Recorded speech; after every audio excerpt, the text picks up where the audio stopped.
kung wala kang pera, wala kang kwenta. Isang masakit na katotohanan, isang mahirap na karanasan natin palagi dito sa mundo, na kapag wala kang pera, hindi ka man nakikita. Kapag wala kang pera, binabaliwala ka.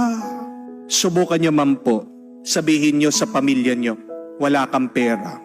Di ba? Kaiinisan ka. Di ba? Pagdadabugan ka.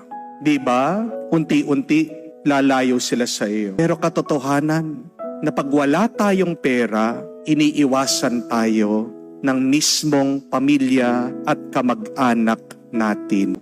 Makikita mo kung sino talaga yung tunay na nagmamahal sa iyo. Pag wala kang pera, kung sining mananatili, kung sining tatanggap sa iyo, yun yung totoo, tapat at tunay na nagmamahal sa iyo.